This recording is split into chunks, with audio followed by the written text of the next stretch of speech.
So I'm in the process of trying to adapt this Topeak Explorer, the non-disc rack, and I'm trying to get this to work on my Salsa Tributary bike that I just picked up.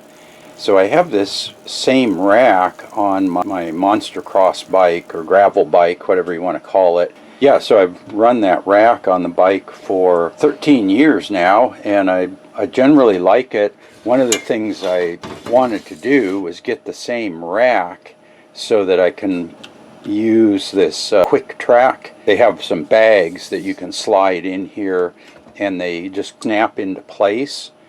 Now originally I was going to do that on the other bike. I ended up getting a trunk bag that just attaches with like 4 Velcro strips, and that's worked pretty well.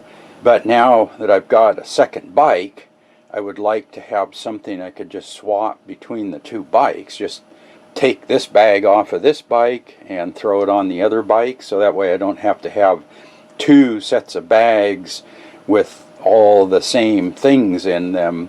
Yeah, that was the reason I went with this rack, is it has the same QuickTrack. I guess they call it MTX, and then this one also supports the new MTX2. My old rack, being 13 years old, just supports the MTX quick rack. The Salsa is disc brake, but it's a much wider rear end. You know, it's an aluminum frame, so the frame tubing is much larger diameter than my steel frame, and then likewise it's a 142 width in the rear axle versus my old bike is 135. So already I have to stretch these mounts out, and I didn't want to have to go even wider with the disc mount.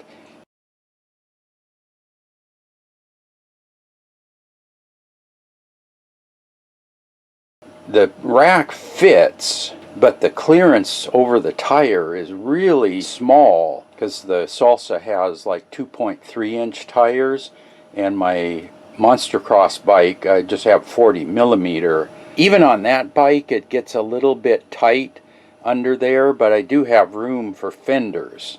The other thing was, if you run across the rack, it would have to go up to the seat post clamp.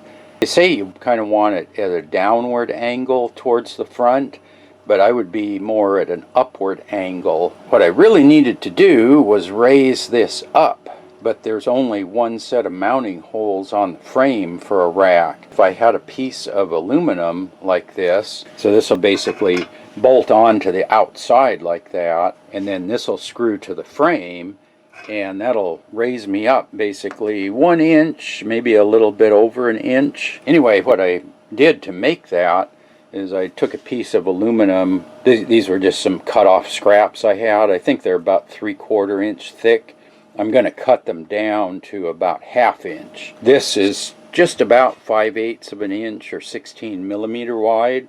So I ran a 16 millimeter or 5/8 cutter in here just past the hole, and that gives me a little bit of angle there. I have a little bit of angle adjustment.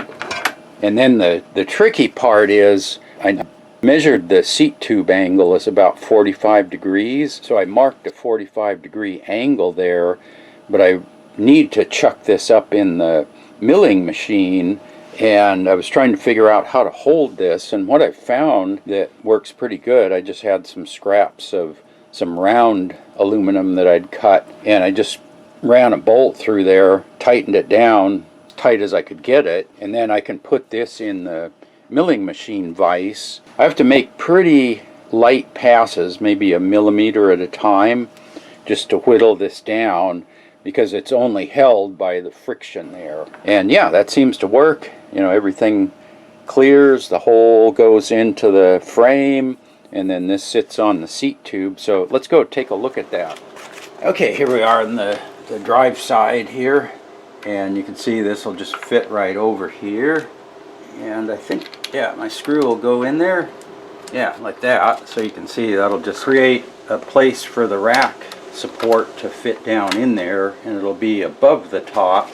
So yeah, this is the Topeak disc brake version of these, so they have the little bit wider spacer there on the bottom instead of just ending here. And on this bike it's okay. Again, it's not really needed for disc brake clearance. I like it because it gives me this wider rack, so if the bike leans up against something or whatever, it protects the derailleur down there. You can see it's definitely got some wear and tear over the years. I like this rack, it seems to work well. Yeah, there's my trunk bag. This one just attaches with Velcro, but I can take this off and then slide in the QuickTrack bag. Yeah, here's the trunk bag that I ended up getting, just to show you how that clicks in there. There's a dovetail slot on the top of the rack, and then a spring clip right here that locks in at the front there. So it's the MTX Trunk Bag DXP. And I like these trunk bags because they're kind of insulated. They've got sort of a hard plastic foam around the outside. If I keep this bottle full of ice inside there, and then I'll usually put some sort of a soda or iced coffee or some sort of can or bottle of drink in there along with this, the whole inside of this stays cold for maybe 4 hours on a hot day. So when I get to the midpoint of my ride, I can pop this open and have a cold beverage. So yeah, I think that'll be pretty nice. So yeah, I gotta do a little bit of work on the other bracket. So yeah, let me show you how I'm doing the other bracket. I'll show you my setup here.